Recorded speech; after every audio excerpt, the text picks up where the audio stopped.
Good morning students. Starting with the next concept. Next concept of कुणाचा बेटा transformer. Transformer मध्ये बेटा पुढचा कन्सेप्ट आहे डेफिनेशन. कोणाची बेटा इफिशियन्सी ऑफ अ ट्रान्सफॉर्मर. कुठला कन्सेप्ट बेटा डेफिनेशन. कोणाची डेफिनेशन तर efficiency of a transformer. Efficiency काय असते? इफिशियन्सी डिनोट केली जाते इटा ह्या सिम्बॉलने. हा जो सिम्बॉल आहे या सिम्बॉलचं एक स्पेसिफिक नाव आहे. त्या सिम्बॉलचं नाव काय बेटा इटा. इटा सिम्बॉल असा काढला जातो बेटा, लक्षात ठेवा. हा बऱ्यापैकी एन सारखा असतो पण थोडासा इकडे खाली ओढून घ्यायचा. ठीक आहे. हा सिम्बॉल काय बोलला बेटा इटाचा. ठीक आहे. याला काय म्हणतात इटा. ठीक आहे. आपल्या जागेमध्ये कुठतरी लिहून घ्या, महत्वाचं बोललं गेलं. ठीक आहे. आपल्या जागेमध्ये कुठतरी लिहून घ्या, याला काय म्हणतात बेटा इटा. ठीक आहे. इफिशियन्सी ऑफ अ ट्रान्सफॉर्मर काय असतो? It is a ratio. दिसतोय फॉर्म्युला बघूनच लक्ष येत आहे. हा एक प्रकारचा रेशियो आहे बेटा. It is a ratio of कशाचा? Output power to the input power. Efficiency of a transformer is defined as the ratio of. It is the ratio of कशाचा? Output power to the input power. पुन्हा एकदा efficiency of a transformer denoted by eta. It is ratio of. It is the ratio of कशाचा ratio बेटा? Output power to the input power. कळालं? चलो heading टाका सगळेजण. आज आता बेटा थोडे छोटे क्वेश्चन्स आहेत. ठीक आहे. एकदम पण जास्त 4-5-7 छोटे क्वेश्चन्स घेणार आहे मी आज. ठीक आहे. सगळ्यात पहिला कन्सेप्ट लिहून घ्या इफिशियन्सी ऑफ अ ट्रान्सफॉर्मर. सगळ्यात पहिला कन्सेप्ट लिहून घ्या बेटा इफिशियन्सी ऑफ अ ट्रान्सफॉर्मर. पहिला कन्सेप्ट लिहून घ्या इफिशियन्सी ऑफ अ ट्रान्सफॉर्मर. लिहिलाय ब्रॅकेटच्या आतमध्ये इटा असा शब्द टाका. ब्रॅकेटच्या आतमध्ये इटा असा शब्द टाका. चलो लिहून घ्या efficiency of a transformer is defined as. Efficiency of a transformer is defined as. Efficiency of a transformer is defined as the ratio of. It is defined as the ratio of efficiency of a transformer is defined as the ratio of efficiency of a transformer is defined as the ratio of output power to the input power. It is defined as the ratio of output power to the input power. Okay. आणि हा formula से design लिहून घ्या. इथे दिसतोय. ठीक आहे. इथे दिसतोय बेटा efficiency of transformer output power upon input power. Video pause करून लिहून घ्या. व्हिडिओ पॉज करा आणि लिहून घ्या. व्हिडिओ पॉज करा आणि लिहून घ्या. ओके. अपेक्षा ठेवतो झालं असेल. पुढे बेटा हा केव्ही ऑफ रेटिंग ट्रान्सफॉर्मर. पुढे त्याच्या आधी 1-2-3 क्वेश्चन्स आहेत तेवढे बघून घ्यायचे. ठीक आहे. आता हे क्वेश्चन्स कन्सेप्ट म्हणून पण विचारतात, कधी कधी आम्ही 2-2 मार्कासाठी पण विचारलं जातो बेटा. आपण आता क्वेश्चन लिहून घेऊ आणि त्याच्यावरचं उत्तर काय असेल ते एक्सप्लेन करेल आणि मग उत्तर लिहून घेत चलो बेटा. ठीक आहे. ओके. आता क्वेश्चन लिहून घ्या बेटा पुढचा. Why the efficiency of a transformer is high. Why क्वेश्चनला बेटा 2-2 मार्काचे क्वेश्चन्स येते. Why the efficiency of a transformer is high. Why the efficiency of a transformer is high. Okay. लक्ष इकडे transformer is high. Okay. Efficiency of the transformer high का असते? तर ही बेसिकली 2 रिझन्समुळे बेटा. ही बेसिकली 2 रिझन्समुळे. पहिलं तर ट्रान्सफॉर्मरमध्ये ना बेटा फ्रिक्शन लॉसेस ॲब्सेंट असतात. कुठले लॉसेस ॲब्सेंट असतात बेटा? फ्रिक्शन म्हणजे मुवमेंटवरती ॲब्सेंट आहे. म्हणजे मुवमेंट याच्यामध्ये होत नसते म्हणून फ्रिक्शन लॉसेस ॲब्सेंट असतात. Second wear and tear losses absent असतात. हे दोघं लॉसेस मुवमेंटवरती डिपेंडेंट आहे एवढं लक्षात ठेवायचं. हे दोघं लॉसेस कशावर डिपेंड आहे बेटा? मुवमेंटवरती. ठीक आहे. मग हे 2 लॉसेस ॲब्सेंट असल्यामुळेच इफिशियन्सी ऑफ अ ट्रान्सफॉर्मर माझी हाय असते. ठीक आहे. पुन्हा एकदा efficiency of a transformer high का असते? ते इफिशियन्सी ऑफ ट्रान्सफॉर्मर हाय का असते बेटा? तर याच्यामध्ये फ्रिक्शन लॉसेस ॲब्सेंट असतात आणि सेकंड अजून एक wear and tear losses absent असतात. ठीक आहे.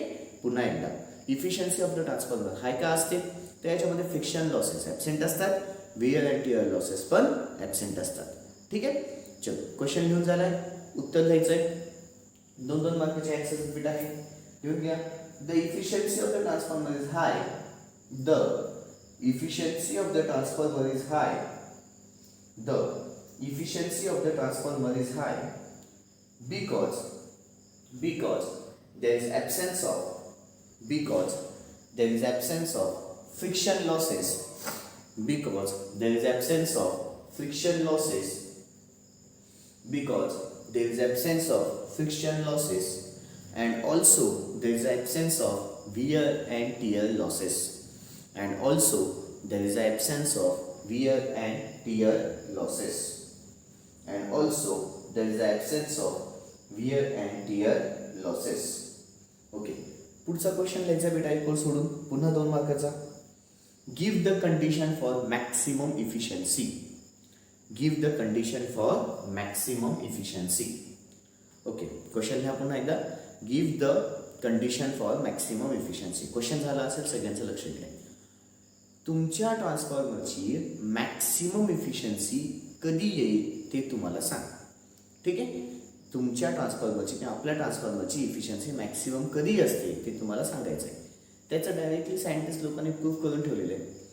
कधी असते बेटा, तर सायंटिस्ट लोक काय म्हणतात की जेव्हा कॉपर लॉस आणि आयर्न लॉस हे दोघं इक्वल असतील, जेवढी कॉपर लॉसची संख्या तेवढीच आयर्न लॉसची संख्या असेल, तर 100% माझी इफिशियन्सी ऑफ अ ट्रान्सफॉर्मर हाय असते. काय बोललो काय नाही कळालं. ॲक्च्युली इलेक्ट्रिकलमध्ये आम्ही याला मोठं डेरिव्हेशन सोडवतो आणि ॲक्च्युली आम्ही प्रूफ करून दाखवतो.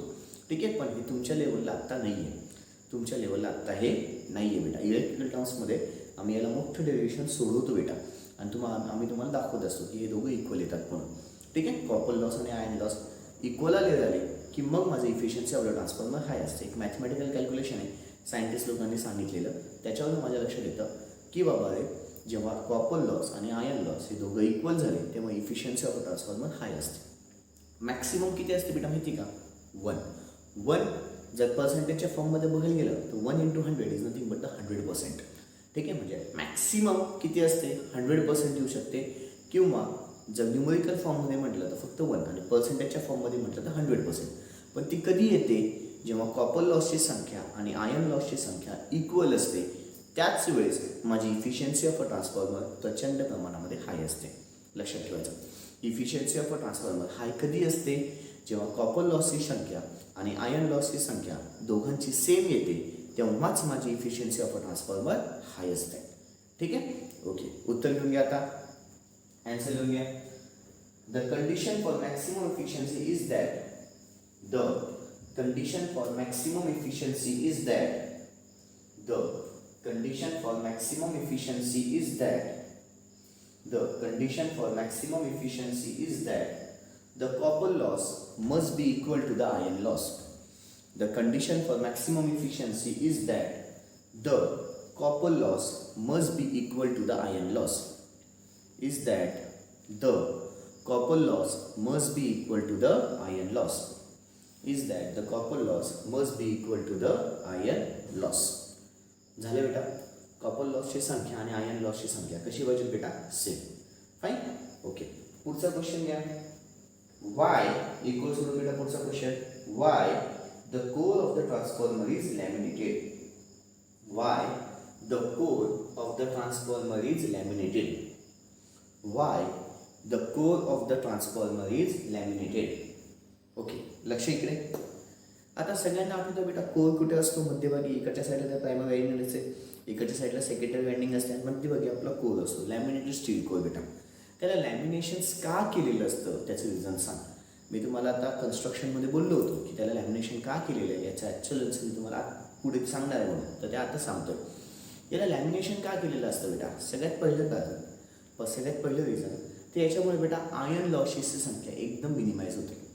जर मी याला कोरला जेव्हा मी लॅमिनेशन करतो, जेव्हा आपण लॅमिनेटेड सिलिकॉन स्टील असते किंवा सिलिकॉन स्टीलला आपण लॅमिनेशन करतो, का करतो? तर त्याच्यामुळे सगळ्यात महत्त्वाचं आयर्न लॉसेसची संख्या कमी होते. लॅमिनेशन केल्यामुळे पहिला फायदा काय होतो? आयर्न लॉसेसची संख्या कमी होते. ठीक आहे. सेकंड फायदा, जर मी लॅमिनेशनच केलं नसेल ना बेटा, जर मी लॅमिनेशन केलं नसेल, मला सांगा प्रायमरी वाइंडिंग आणि सेकंडरी वाइंडिंग सेपरेट होईल का बेटा? नाही, ती एक कंडक्टर म्हणून काम होईल बेटा. पहा, जस्ट इमॅजिन करा की मध्ये इन्सुलेशन नाही आहे, चौकोन डब्बा आहे. ठीक आहे, कन्स्ट्रक्शनची फिगर बघा डोळ्यासमोर. कन्स्ट्रक्शनची फिगर बघा, मी जे काय बोलतो तिथे समजू दे. कन्स्ट्रक्शनची फिगर बघा, चौकोन डब्बा आहे, त्याला वाइंडिंग केलेली इकडून पण वाइंडिंग केली, आणि मध्ये इन्सुलेशन नाही आहे. तर काय होईल बेटा? ही जी वाइंडिंग आहे आणि ही वाइंडिंग सेपरेट होईल का बेटा? नाही, अख्खाच्या अख्खा कंडक्टर म्हणून काम करेल. का? करंट इकडे आला, तो प्रायमरी वाइंडिंगमध्ये तर जाईलच, पण कुठे जाईल? पुन्हा कोरमध्ये पण जाईल, म्हणजे सिलिकॉन स्टीलमध्ये पण जाईल. आणि तसाच करंट कोणाकडे येईल बेटा? सेकंडरी साईडला पण येईल. तसाच करंट कुठे येईल बेटा? सेकंडरी साईडला पण येईल. म्हणजे काय झालं? ते एक वायर म्हणूनच काम केलं त्यांनी. फक्त इथे बारीक वायर आली, मग लोखंड टपकलं, आणि पुन्हा पुढे काय आले बेटा? वायर आली. म्हणजे काय, प्रायमरी साईड आणि सेकंडरी साईड माझं ॲक्च्युअल सेपरेट झाली का, नाही.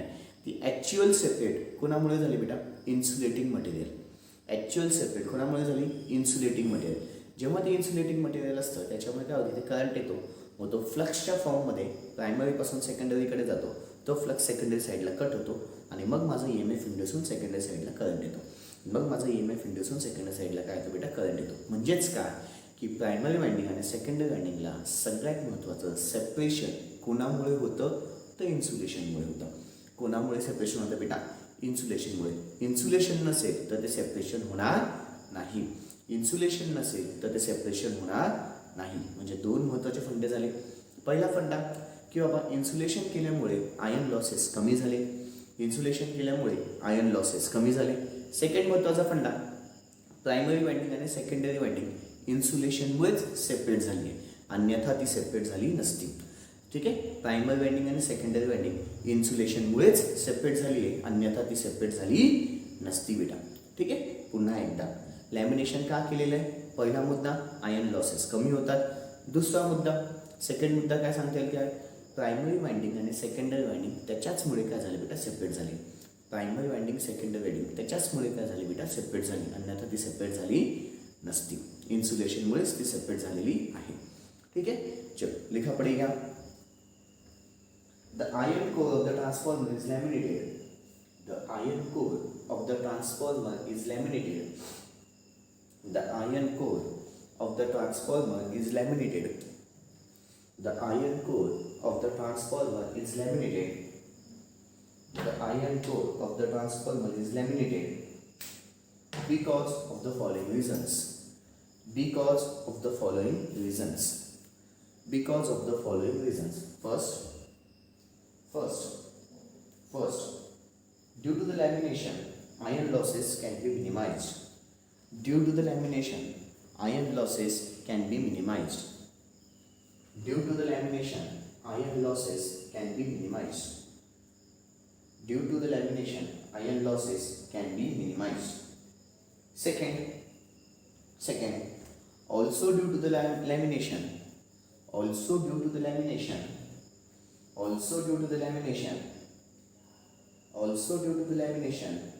it acts material. It acts as an insulating material. It acts as an insulating material. It acts as an insulating material between the primary winding and secondary winding.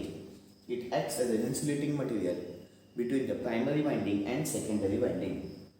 It acts as an insulating material between the primary winding and secondary winding. Hence, primary winding and secondary winding, hence,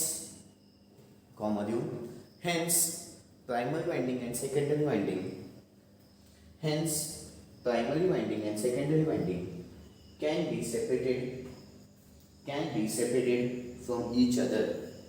Hence, primary winding and secondary winding can be separated from each other. Hence, primary winding and secondary winding can be separated from each other. Okay. आता heading टाका बेटा, KVA rating of a transformer. इथे दिसते बेटा, KVA rating of a transformer. KVA rating of a transformer. Question घ्यायचा आहे, define KVA rating of a transformer. Define KVA rating of a transformer. Define KVA rating of a transformer. Question mark टाका. Why KVA rating of a transformer? Why KVA rating of a transformer is in KVA? Why the KVA rating of a transformer is in KVA? Okay, ठीक आहे. आता concentration नीट द्या बेटा. हा एक थोडासा question आहे जो की अत्यंत प्रेमात आहे MSBTच्या. कधी कधी 2 मार्कासाठी टपकतो, कधी कधी 4 मार्कासाठी टपकतो बेटा. ठीक आहे, लक्ष इकडे. डिफाईन KVA रेटिंग म्हणजे काय असते, म्हणजे किलो, V म्हणजे व्होल्ट आणि A म्हणजे ampere. KVA rating of a transformer म्हणजे काय बेटा, ट्रान्सफॉर्मरचं जे युनिट आहे बेटा आपण ते किलो, व्होल्ट आणि एम्पियरच्या फॉर्ममध्ये असतं. त्यालाच त्यांनी काय नाव दिलं बेटा, KVA rating of a transformer. तर असं का दिलं, तर आत्तापर्यंत आपण पॉवरचं युनिट जास्तीत जास्त वॅटच्या फॉर्ममध्ये बघायचो. आत्तापर्यंत आपण पॉवरचं युनिट कुठल्या फॉर्ममध्ये बघायचं बेटा, वॅटच्या फॉर्ममध्ये. पण जेव्हा ट्रान्सफॉर्मर येतो ना बेटा, जेव्हा ट्रान्सफॉर्मर टपकतो जेव्हा ट्रान्सफॉर्मर येतो त्यावेळेस कंपल्सरी मला युनिट KVAच द्यावं लागतं. ज्यावेळेस ट्रान्सफॉर्मर टपकतो त्यावेळेस मला KVAच द्यावं लागतं. तर KVAच का द्यावं लागतं त्याचं इथे रिझन द्यायचं आहे. ठीक आहे. आता सगळ्यांना माहिती पॉवरचा फॉर्म्युला किती बेटा VI cos of phi. इथे ना बेटा फायची जी किंमत असते ना ट्रान्सफॉर्मरसाठी इथे म्हणजे कोणासाठी बेटा ट्रान्सफॉर्मरसाठी फायची किंमत 0 डिग्री असते. का? There is no phase angle between voltage and current. का बेटा? मुव्हिंग पार्ट आहे का ट्रान्सफॉर्मरमध्ये कुठलाही? ट्रान्सफॉर्मरमध्ये कुठला मुव्हिंग पार्ट आहे का? तर त्याच्यामुळे व्होल्टेज आणि करंटमध्ये काय अँगल पडेल? अजिबात नाही. सगळंच्या सगळं स्थिर आहे. ट्रान्सफॉर्मरची स्टार्टिंगचीच डेफिनेशन काय? It is a static device. Transformer is a static device. Static म्हणजेच काय? स्थिर. जर स्थिर असेल तर त्याच्या दोघांमधला फेज अँगल किती असेल बेटा? 0 डिग्री. जर फेज अँगल माझा 0 डिग्री झाला ना तर इथे power is equal to V into the I into the cos of 0. आता कॉस 0ची किंमत ना बेटा 1 असते.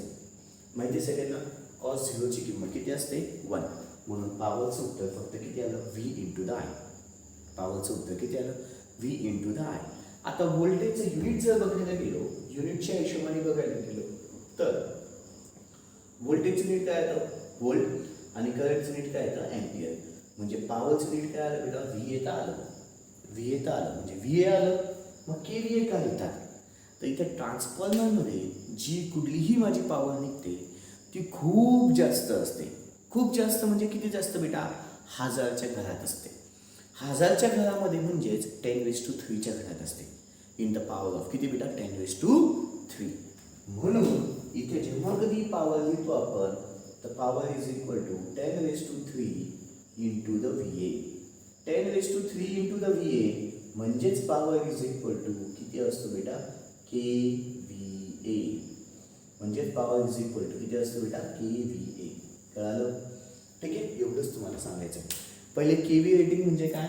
तर ट्रान्सफॉर्मर K म्हणजे काय? किलो, V म्हणजे व्होल्ट, A म्हणजे अँपियर. त्याच्या ट्रान्सफॉर्मरचं KVA रेटिंगमध्येच काय असतात? सगळ्यात पॉवरचा फॉर्म्युला सांगायचा. पॉवरचा फॉर्म्युला किती आहे? VI cos of phi. याच्यामध्ये फेज अँगल बिटवीन व्होल्टेज आणि करंट किती असतो? 0 डिग्री. फायची किंमत 0. Power is equal to VI cos of 0. Power is equal to V into the. मग त्याचं युनिट किती आलं? V into the. पण जी कुठलीही आपण पॉवर इथे डिलिव्हर केली जाते ट्रान्सफॉर्मरमध्ये ती खूप जास्त असते. कितीच्या घरात असते? 1000च्या घरात असते. कितीच्या घरात असते?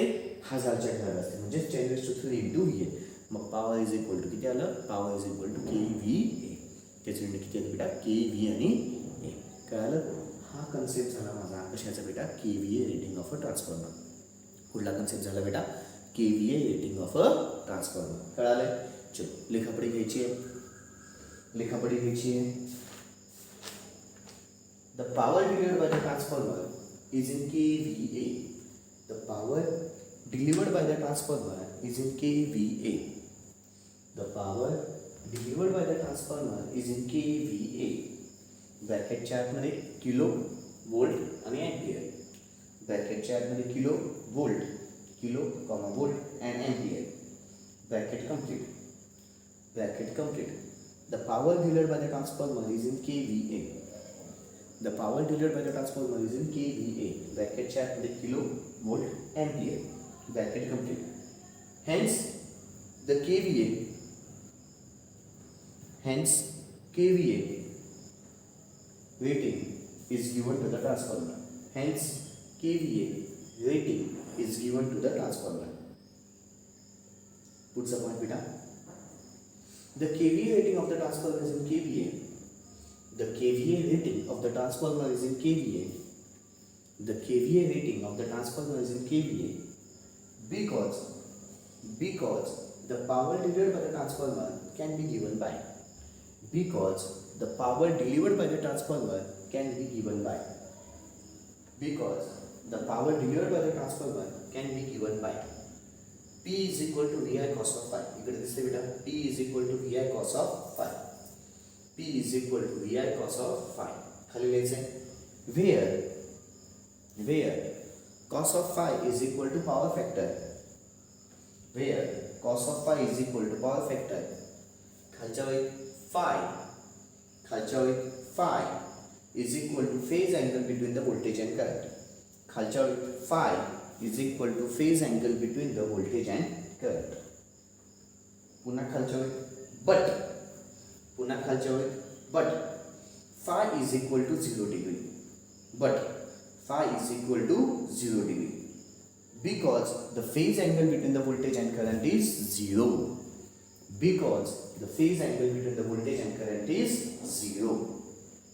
Because the phase angle between the voltage and current is 0. Okay. That is phi is equal to 0 degree. ह्या तीन 1 2 3 1 2 3 बेटा इथून माझ्या बोटाकडे लक्ष द्या. phi is equal to 0 degree. Power is equal to vi cos of 0. Power is equal to v into the i. एवढं द्यायचं आहे. Power is equal to v into the i. आले बेटा. आता खाली कसं लिखा पुढे मध्ये हे शॉर्टकट पण लिहिलं आहे. एवढं शॉर्टकट चालत नाही. ठीक आहे, खाली लिहा. Hence the unit is va. Hence the unit is va. Hence the unit is va. खालच्या वेळी but the power delivered by the transformer is maximum. But the power delivered by the transformer is maximum. But the power delivered by the transformer is maximum, which is in the range of 10 raised to 3. Which is in the range of 10 raised to 3. Which is in the range of 10 raised to 3. Hence, the unit of transformer is kVA. Hence, the unit of transformer is kVA. Hence, the unit of transformer is kVA. Okay. झाले बेटा. पुढचा महत्त्वाचा मुद्दा चालू होतोय तो म्हणजे classification of transformer. हा जो क्वेश्चन आहे तो कधी कधी आम्ही 2 मार्कासाठी विचारतो, कधी कधी 4 मार्कासाठी विचारतो बेटा. खूप IMP क्वेश्चन. याच्यावरती ट्विस्टिंग्स पण पडतात. कसे ट्विस्टिंग पडतात ते तुम्हाला सांगतो. ठीक आहे. आता classification of transformer. Classification basically 4 टाइप्समध्ये डिवाइड होतं. क्लासिफिकेशन बेसिकली किती टाइप्स बेटा? 4 टाइप्समध्ये. कुठले? On the basis of secondary voltage. कुठले बेटा? Step up transformer, step down transformer आणि 1:1 transformer. On the basis of पुढे काय बेटा? Second funda supply voltage. इथे सेकंडरी व्होल्टेज आहे, इथे सप्लाय व्होल्टेज आहे. दोघांमध्ये कन्फ्युजन होऊ द्यायचं नाही. इथे कुठले बेटा? Secondary voltage. इथे कुठलं व्होल्टेज आहे? Supply voltage. सप्लाय व्होल्टेजच्या हिशोबाने single phase transformer, 3 phase transformer. Supply व्होल्टेजच्या हिशोबाने single phase transformer, 3 phase transformer. On the basis of कन्स्ट्रक्शनच्या हिशोबाने core type transformer, shell type transformer, berry type transformer. हे नाव आहेत बेटा. कोर टाईप, शेल टाईप आणि अजून एक कुठले बेटा? Berry type. चौथं ऑन द बेसिस ऑफ पर्पजच्या हिशोबाने distribution transformer, isolation transformer, impedance matching transformer आणि इन्स्ट्रुमेंटेशन टाईप ऑफ ट्रान्सफॉर्मर. ठीक आहे. आता ट्विस्टिंग कशी पडते ते सांगतो. आम्ही तुम्हाला सांगतो classify the transformer on the basis of purpose. 2 मार्कासाठी. पर्पजच्या हिशोबाने हे 4 टाईप्स होतात ना, एवढं लिहा, मोकळं होऊन जा. ठीक आहे. पण सगळे टाईप्स लक्षात राहा. कधी सगळे टाईप्स लक्षात राहायला पाहिजे. कधी ट्विस्टिंग पुन्हा कसा? Classify the transformer on the basis of supply voltage and secondary voltage. मग सप्लाय व्होल्टेजच्या हिशोबाने कुठले बेटा? Single phase transformer, 3 phase transformer. And on the basis of काय? सेकंडरी व्होल्टेज कुठले? Step up transformer, step down आणि 1:1. म्हणजे ह्या एवढा जो क्वेश्चन आहे बेटा, याच्यावरती ट्विस्टिंग खूप वेळेस पडू शकतं. ते ट्विस्टिंग आपल्याला जमायला पाहिजे. ठीक आहे. पण सगळ्या क्लासिफिकेशन पार्ट असेल तर ट्विस्टिंग जमून जातं. क्लासिफिकेशन पार्ट असेल तर ट्विस्टिंग जमून जातं. पुन्हा एकदा ऑन द बेसिस ऑफ काय बेटा? सगळ्यात पहिले सेकंडरी व्होल्टेज. कुठलं? Step up transformer, step down transformer, 1:1 transformer. On the basis of supply voltage single phase transformer, 3 phase transformer. On the basis of construction core type transformer, shell type transformer, berry type transformer. On the basis of purpose distribution transformer, isolation transformer, impedance matching transformer आणि अजून एक instrumentation type of transformer. अजून एक कुठला बेटा? Instrumentation type of transformer. कळालंय? खूप IMP funda झाला. ठीक आहे. हेडिंग टाकायचे सगळ्यांनी क्लासिफिकेशन ऑफ ट्रान्सफॉर्मर.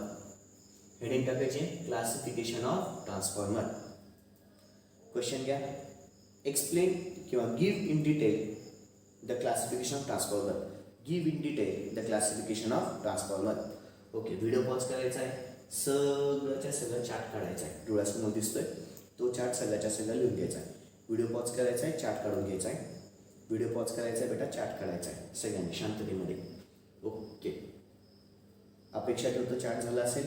ठीक आहे बेटा, उद्या अजून बाकीचे आता कन्सेप्ट बघायचे ट्रान्सफॉर्मरचे बेटा. ठीक आहे, उद्या मॅक्सिमम डेफिनेशन्स चालतील माझ्या. उद्या जास्तीत जास्त काय चालतील बेटा? डेफिनेशन्स. ओके बच्चे लोग, दॅट्स ऑल. बाकीचं उद्या. Thank you, good day.